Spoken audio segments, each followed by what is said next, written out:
You know, after listening to The Weeknd's new album, I thought I already had my album of the year, but just as I thought 2020 couldn't get any better for music, now we have this. Childish Gambino is finally back with his fourth studio album, 3/15/20, or March 15th, 2020. Childish Gambino, you probably know him outside of his pseudonym as Mr. Donald Glover, is an entertainer extraordinaire, an actor, singer, rapper, songwriter, producer, screenwriter, comedian. He can do pretty much anything. Under the name Childish Gambino, he has released several rap albums in his career up until 2016 when he did a full heel turn with his album Awaken My Love, which was more influenced by psychedelic soul and funk. I reviewed that album towards the end of 2017, and if you want to check out my thoughts on it, they are linked in the description. I reviewed it on my blog, and I quite like the album. And it was around that time that even though Gambino went a bit quiet in terms of his output, he got even bigger than he had before. Redbone from that album became a huge meme, and that helped catapult the song to chart success. In 2018, he released the track This Is America, which hit #1 on the Billboard Hot 100, thanks in no small part to a pretty fantastic music video that accompanied it. And not long after that, he released the Summer Pack EP, which featured two songs, Summertime Magic and Feels Like Summer. I personally love both songs. And outside of his music, last year he starred in the remake of The Lion King as Simba. Artistically, Donald Glover has just been rising and rising and rising, and a lot of us have been wondering where his new album was. He's been talking about it, and it has been teased for a long time, supposedly as the final Childish Gambino album. I don't know if that's still in the cards here, but what I do know is that this album had a weird release. And no, I'm not talking about the completely blank white cover. I kind of like the old one, and I wish he went with it, but I understand why you didn't. That's a bit big to fit on an album cover. Either way, on March 15th, the day that this album is named after, the record was released on the website Donald Glover Presents, where it was simply called Donald Glover Presents, and it pretty much played in a continuous loop on the site. When it came out, I heard some bits and pieces of it, and I did like what I had heard, but I wanted to wait to give it a full review until it was released in full outside of the website. And I know it was leaked on Spotify and stuff like that, but I'm not crazy about listening to leaks. I'd rather listen to the official version. So now it's out. Here we are. It's available on streaming services, and what the hell am I supposed to do with these titles? Oddly, outside of the track's algorithm and time, none of the songs here are listed with titles. I've been told that they have alternate titles, but everything here is simply listed with the timestamp where it appears if you listen to the album in full. Hell, not even Feels Like Summer, which is included here, gets to use its name. In fact, it's instead referred to as 4226. Also, while Summertime Magic was supposedly teased as the lead-off single to the album, it's actually not here, which I'm hurt over because I love that track. So here we are with a 12-track, 57-minute new album from Gambino, his first full-length project since 2016. What did I get out of it when listening to it? Well, I can say that what I got is what I believe to be one of the year's best albums. I can already say I adore this from top to bottom. I think it is one of Gambino's best, most fully realized projects to date. By the way, I'll pretty much be going in track order with this review. I know I don't do that as much these days, but I feel like this one kind of lends itself to it, so I'm going to. The opener to the album, 000,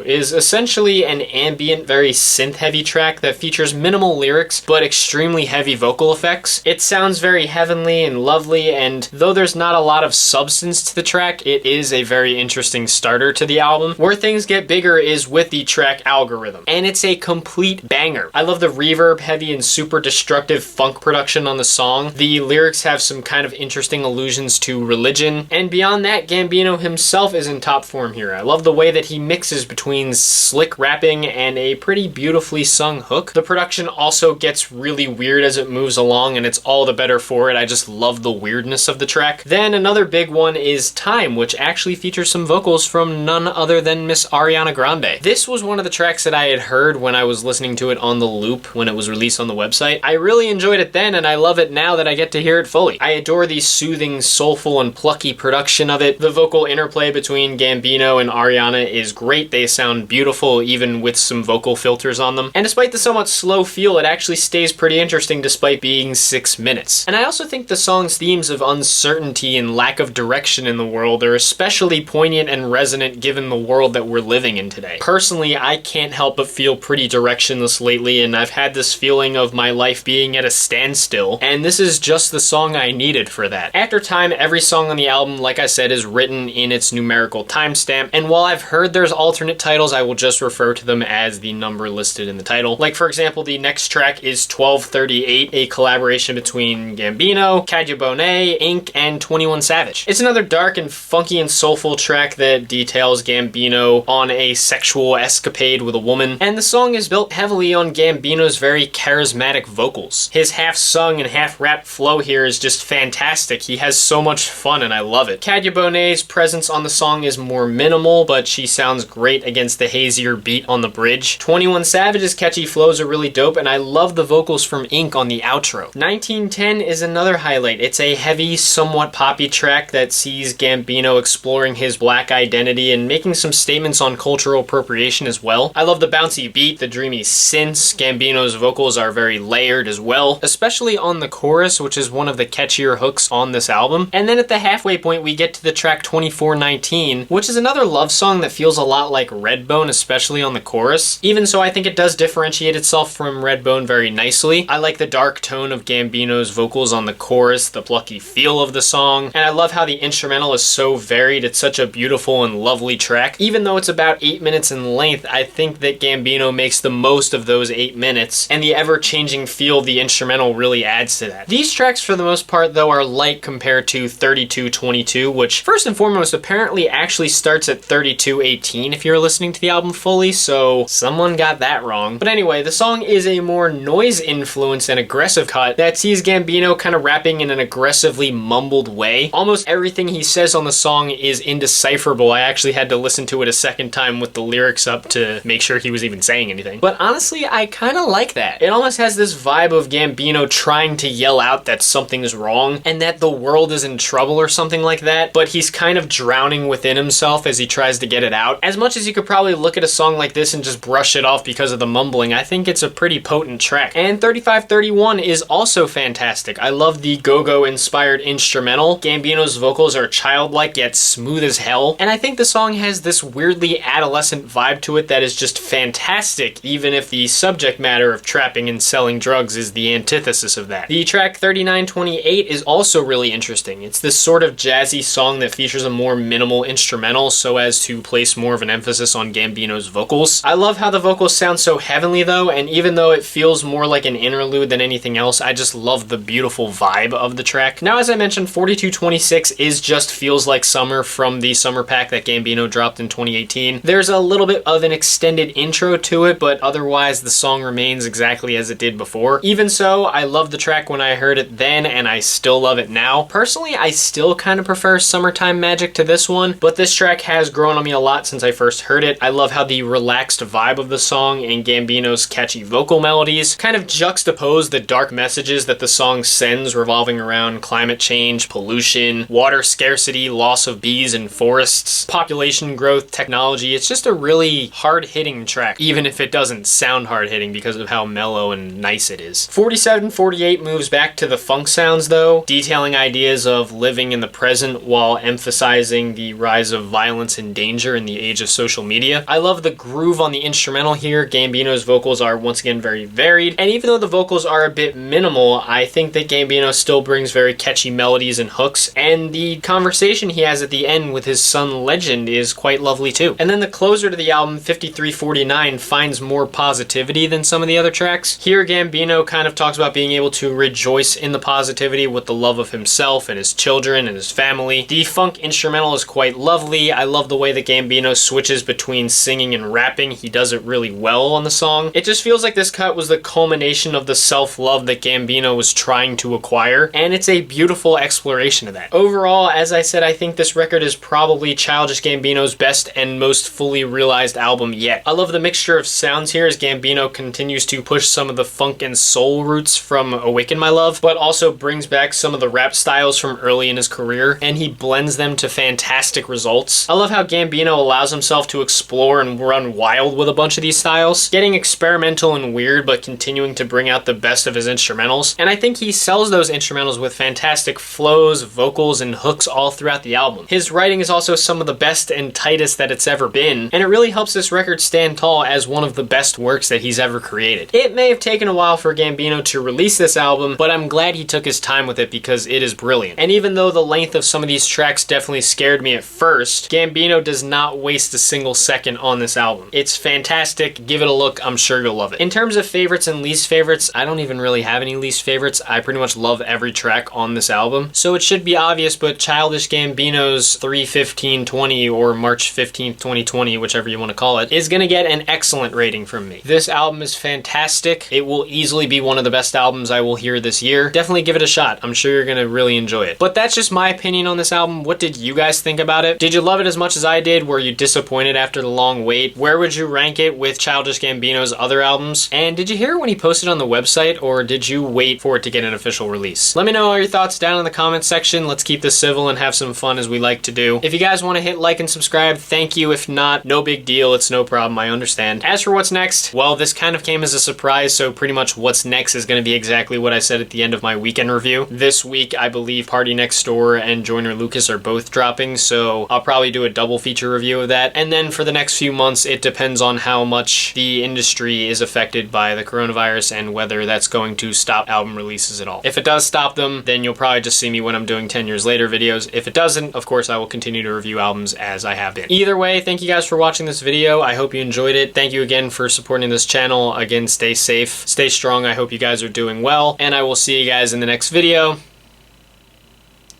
Peace.